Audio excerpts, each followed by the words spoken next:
1 in 6 couples is diagnosed with infertility. Next month is Reproductive Health Awareness Month, and several initiatives are being planned. For more on this, we're joined by Saskia Williams. She's the CEO of the Infertility Awareness Association of South Africa. Thank you very much for joining us, Ms. Williams, here on eNCA. Now, first of all, what are the signs that will show you as a couple that you are experiencing infertility? Thank you for having me on your show, Masego. The warning signs are all listed on the Reproductive Health Month website. They range from having a BMI of over 30, having endometriosis and menstrual issues as a woman, using anabolic steroids as a man, or having a history of mumps potentially in the family as a man as well. But they are all listed on our website, so we really insist that people go and have a look, even if you're not planning a family just yet, so you know what's ahead of you. Now, of course, there are some women who are watching this and they're thinking, oh my goodness, I'm over the age of 30, but perhaps they were chasing their careers and want to only start now. How much less is it for you to be able to reproduce once you are over the age of 30, for instance?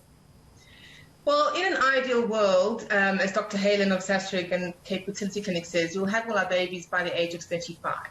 But as we know, things happen in this world that aren't ideal.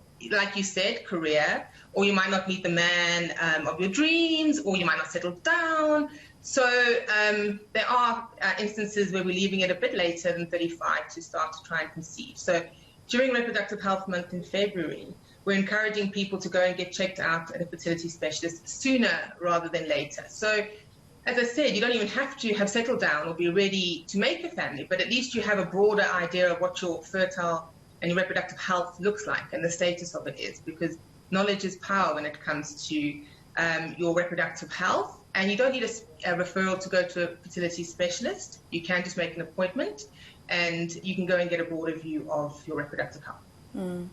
Now, Ms. Williams, there's also that concern, that we always have, that every time we think of infertility, it is women who are blamed for infertility, and men, for instance, don't go to people like fertility doctors or gynecologists. How important is it that men support their partners and also understand that they too can be part of the problem?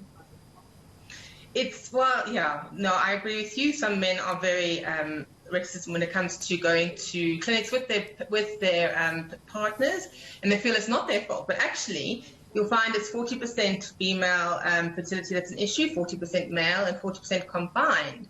So it's very definitely equal opportunity when it comes to infertility with men and women. And we really encourage the men to support their partners and to attend also the consultation with the fertility specialist, because they need a broad idea.